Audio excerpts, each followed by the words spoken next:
free float itu kita harus lihat dulu. Free float itu apa sih? Free? Itu bebas. Float? Itu yang putih-putih itu di atas minuman. Free float? Bebas dan putih.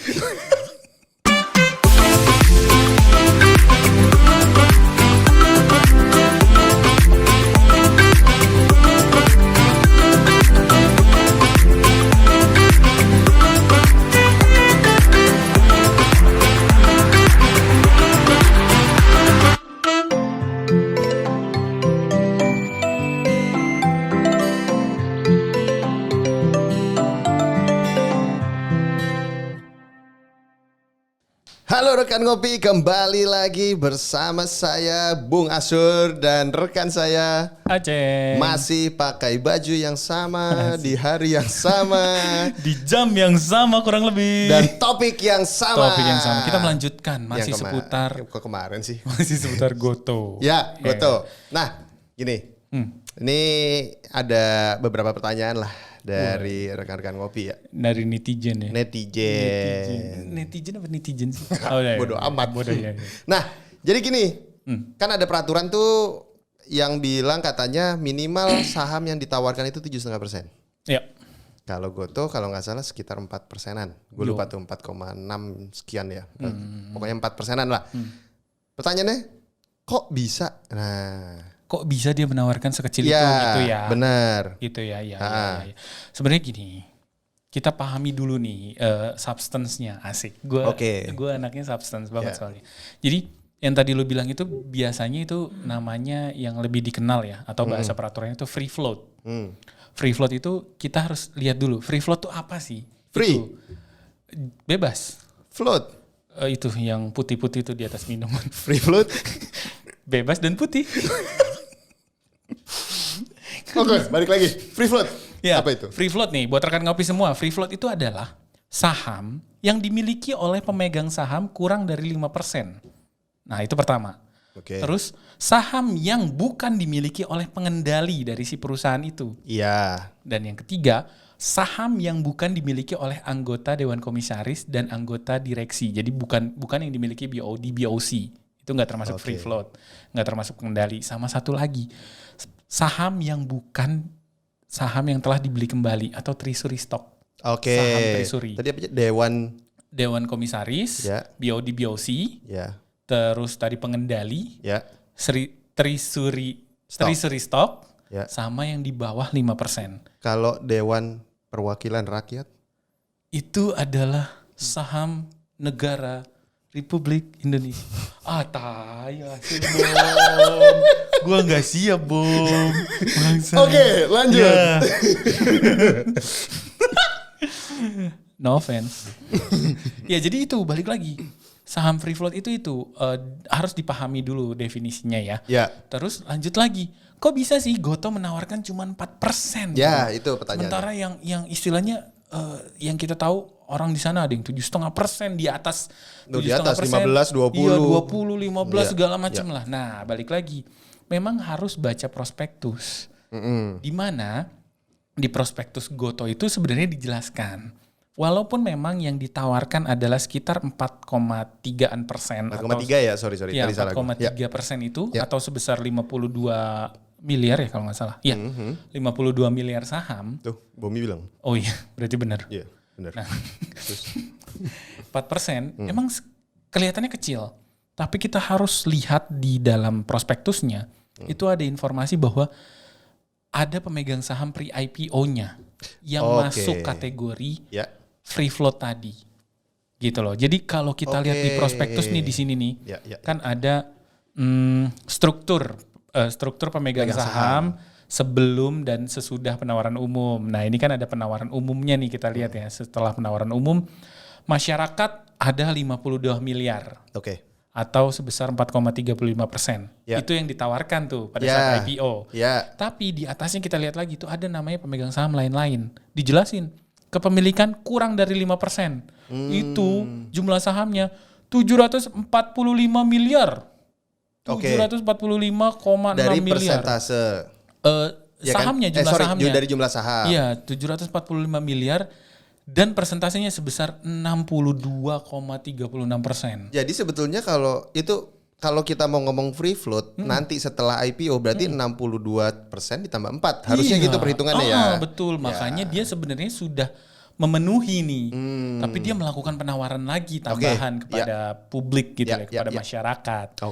Jadi benar tadi lu bilang 62 tambah 4. Makanya dia memenuhi peraturan sebenarnya. Karena di peraturan bursa itu kalau gua nggak salah ya, bunyinya adalah jumlah saham free float setelah penawaran umum paling sedikit 300 juta. Ya, betul. Nah, 300 juta kan tadi aja udah 700-an ditambah 50. Berarti kan kurang lebih 750-an juta saham itu udah di atas. Dan memenuhi ketentuan sebagai berikut. Ada 3 tuh. 3 ini dikategorikan berdasarkan ekuitas. Kalau ekuitasnya tidak lebih dari 500 miliar, itu dia paling sedikit persentasenya 20%. Ya, betul. Kalau dia ekuitasnya 500 sampai dengan 2 triliun, itu paling sedikit 15%. Betul. Dan kalau di atas 2 triliun, itu paling sedikit 10%. Nah kalau Goto, kalau kita lihat ekuitasnya kan di atas 2 triliun dong, di prospektus kan dijelasin tuh. Nah berarti paling sedikit 300 juta saham tadi sudah memenuhi karena dia 700-an.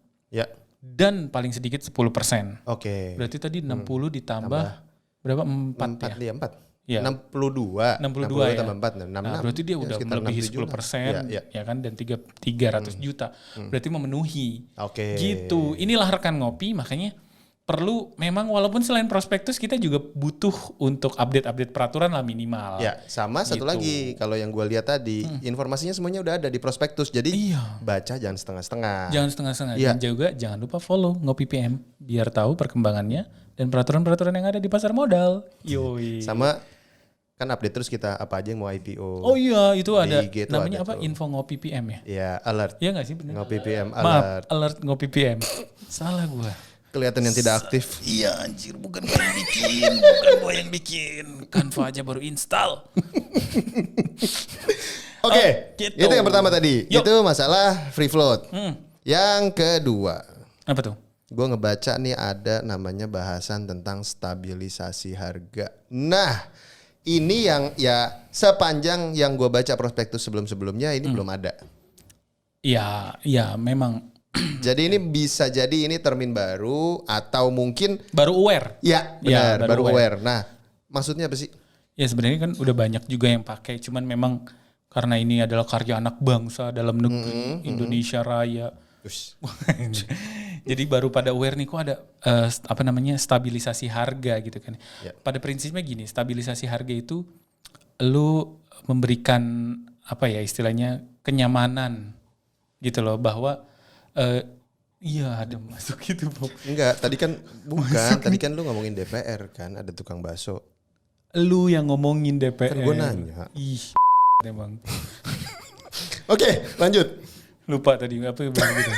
Stabilisasi. Astagfirullahaladzim. Ya, stabilisasi itu pada prinsipnya gini. Stabilisasi itu dilakukan dalam periode atau timeline tertentu.